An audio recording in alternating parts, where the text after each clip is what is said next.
თელავის ნომერ მე-5 საჯარო სკოლის სამოქალაქო განათლების პედაგოგი ზეინაბ კაკალაშვილი საერთაშორისო ჯილდოს მფლობელი გახდა. EKEA Education Award ყოველწლიურად აჯილდოებს მსოფლიოში საუკეთესო პედაგოგებს. ორგანიზაცია განათლების მართვის სფეროში უმაღლესი სტანდარტების დანერგვასა და პრაქტიკების გაუმჯობესებას ემსახურება. მიზანი პედაგოგების პროფესიონალიზმის ამაღლება არის. ქალბატონი ზეინაბი ასევე არის მასწავლებლის ეროვნული ჯილდოს 2021 წლის ათეულის გამარჯვებული.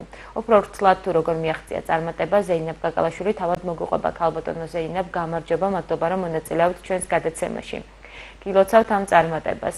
როგორც ვიცი საქართველოდან ეს ჯილდო თქვენ გარდა კიდევ ორმა მასწავლებელმა მოიპოვა, მათ შორის ერთი დედოფლის წყაროს ნომერ 1 საჯარო სკოლის მასწავლებელი ეკა სეფიაშვილი არის. მოგვიყევით ვრცლად ამ კონკურსის შესახებ, როგორ ჩაერთეთ და გაიმარჯვეთ. უღრმესი მადლობა პირველ რიგში მოწვევისთვის, დაინტერესებისთვის. მე გახლავარ თელავის მე-5 საჯარო სკოლის მე და საზოგადოებისა და მოქალაქეობის პედაგოგი. ამ კონკურსში მონაწილეობა სულ შემთხვევით შევძელი. და როგორ? ძალიან მიყვარს კონკურსებში მონაწილეობა, როგორც კონფერენციებში, ისე სხვადასხვა სახის კონკურსებში.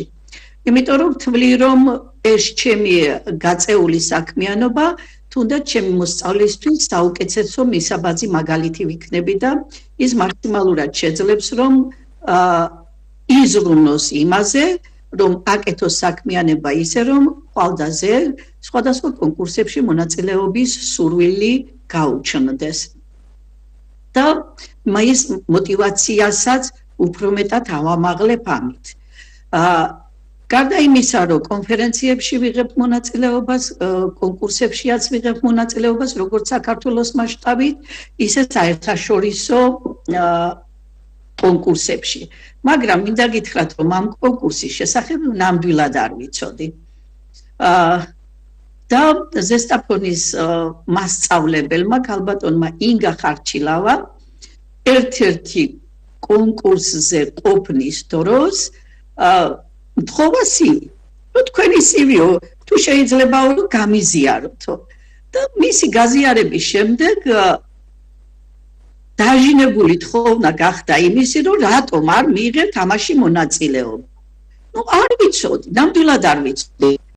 და მაქსიმალურად დავიწყე მობილიზება იმაზე, რომ თავი მომეყარა იმ ინფორმაციისთვის, რომელსაც ითხოვდა ეს ფორმა შესავსება. ის რამოდენიმე ეტაპისგან შედგებოდა და პირველი ეტაპი ეს იყო, რომ ათეული მასწავლებელი შეირჩა და როდესაც WhatsApp-ის ნომერზე მომივიდა შეტყობინება, ეს იყო ჩემთვის პირველი იყო შოკი. ანუ არ ვიცოდი გამხარებოდა რა უნდა გამეკეთებინა, მეგონა რომ ათეულით განსაზღვრებოდა ეს შეფასება პირველად. მერე დამატებით ინფორმაციები გამოითხოვეს, ის ინფორმაციებიც გავგზავნე და ამ ინფორმაციის გაგზავნის შემდეგ უკვე და ამას დაჭირდა დაახლოებით 4 თვემდე. მიმდინარეობდა ეს კონკურსი. და ამის შემდეგ უკვე მოვიდა მილოცვა, რომ გილოცავთ, თქვენ წარმატებით გაიარეთ კონკურსი და გელოდებით დაჯილდოვებაზე ინდოეთში, დელიში. ქალბატონ ზეინაბ, რას ითვალისწინებდა კონკურსი, რა კრიტერიუმების მიხედვით შეგარჩიეს? პირველ რიგში ითვალისწინებდა მასწავლებლის მიღწევებს. ანუ ამ ბოლო წლების განმავლობაში რა მიღწევები გქონდა, როგორც ქვეყნის მასშტაბით, ისევე საერთაშორისო დონეზე. შემდეგი მოთხოვნა იყო, თუ რაიმე შეგიქმნია და დამადასტურებელი დოკუმენტაცია ითხოვდა ამისთვის, ეს იყო რესურსები, ქვეყნის მასშტაბით თუ ქვეყნის გარეთ.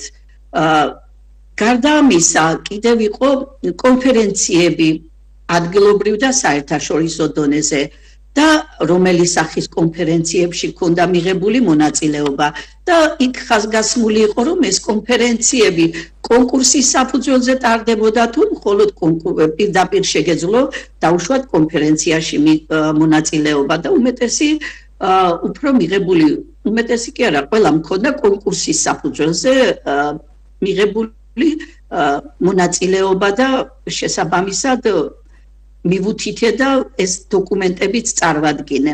ყველაზე მნიშვნელოვანი ნაწილი იყო კიდევ ის, რომ გარდა ამისა, რომ თავად რას მიაღწიე, რა შექმენი, რა გააკეთე, მოსწავლეები. რა შეძლეს შენმა მოსწავლეებმა. როგორ აისახა ეს შენი ცოდნა გამოცდილება მოსწავლეში და მან რა გააკეთა და მინდა გითხრათ, რომ ჩემს მოსწავლეებს წელიწადი არ არსებობს ისეთი რომ აქტიურად მონაწილეობა არ ქონდეთ როგორც ქვეყნის მასშტაბით, ისე საერთაშორისო მასშტაბით კონკურსებში მონაწილეობა და შესაბამისი ჯილდოები მოპოვებული. ალბათ დიდი მიღწევა არის რომ კახეთიდან ორმა პედაგოგმა გაიმარჯვეთ კონკურსში. ძალიან საამაყოა. აი მე მაგალითად ძალიან ამაყი ვიყავი, არც ერთი კუთხე არ მიწყეს, ყველა კუთხე ჩემია, იმიტომ რომ საქართველო მთლიანია. ერთი ნაწილი ვართ სულ ყველა იმ საქართველოსი მაგრამ აი მაინც კახეთიდან რადგან კუთხეებად ვართ დაყოფილი მაინც კახეთიდან ორი წარმომადგენელი ეს იყო ჩემთვის ძალიან დიდი სიხარული მიუხედავად იმისა რომ ბატონი კახაბერი ეს წყალტუბოს მუნიციპალიტეტიდან ბრძანდება იმერეთიდან მესამე წარმომადგენელი კიდე იმერეთიდან არის და ეს იყო მართლაც უფრო მეტი საამაყო ასე ვთქვათ გარდა იმისა რომ ჩვენ გამარჯვებულები ვიყავით ჩვენს გარდა ჩვენს დაჯილდოვებას გამოყვა დელეგატების ჯგუფი რომლებმაც ამ პროცესში მიიღებს მონაწილეობა. ეს არ არის მხოლოდ დაჯილდოვება. ეს არის ორდღიანი დაჯილდოვების დაჯილდოვების ცერემონია თავისი მრავალფეროვანი აქტივობებით. აქ ყავდნენ ჩვენ წარმომადგენელი დელეგატები, რომლებიც აქტიურად მონაწილეობდნენ workshop-ებში, დისკუსიებში და ძალიან საინტერესო ამ შეხვედრამ, ამ დაჯილდოვებამ, გარდა იმისა, რომ ეს დაჯილდოვების ცერემონიალი მოხდა, ძალიან დიდი ცოდნა და გამოცდილება შეგვწინა, იმიტომ რომ აქ იყო დაახლოებით 50 პედაგოგი სხვადასხვა ქვეყნიდან, რომლებიც აქტიურად მონაწილეობდნენ ამ workshop-ებში, გარდა ამისა კიდე გქონდა პრაქტიკული ნაწილი სკოლებში, სადაც შესაძლებლობა გვეძლეოდა, რომ ჩვენი რაღაცა განსაკუთრებული მეთოდი, აქტივობა ერთობლივად განგვეხორციელებინა და ამან კიდე რა თქმა უნდა დამატებით კიდე დიდი ცოდნა შევძინა, იმიტომ რომ ერთია რომ შენ აკეთებ, მეორეა რომ სხვისა გამოცდილებას იზიარებ. ან მასთან ერთად თანამშრომლობით ანხორციელებ რაიმე საქმიანობას. ეს კიდე რა თქმა უნდა უფრო დიდ გამოცდილებასა და ცოდნას გძენს. და აი ამან უფრო გამრავალფეროვნა ეს დაჯილდოვების შეხვედრა. და ბოლოს რას ურჩევთ პედაგოგებს? რამოდენიმე მიზეზს ჩამოვთვლი, თუ რატომ უნდა მიიღონ მასწავლებლებმა ამ კონკურსში მონაწილეობა.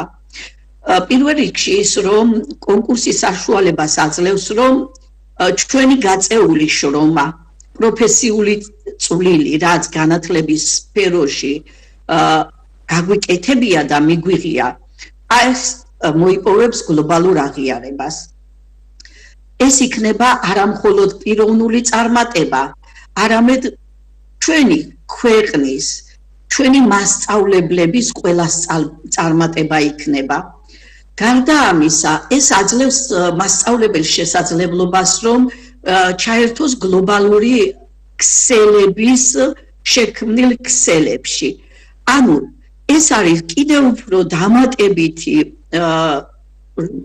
რესურსი, რომელიც იმ გამოწვევებს, რაც ჩვენ გაგვაჩნია სხვადასხვა ქვეყნის მასშტაბით, აი ეს შესაძლებლობა იქნება, რომ გავაერთიანოთ და ამ ერთიანი მეთოდებით და იდეებით უფრო ახალი ინოვაციური დაგეგმვა და განხორციელება შევძლოთ. დიდი მადლობა, რომ მიიღეთ ჩვენს გადაცემაში მონაწილეობა, წარმატებას გისურვებთ.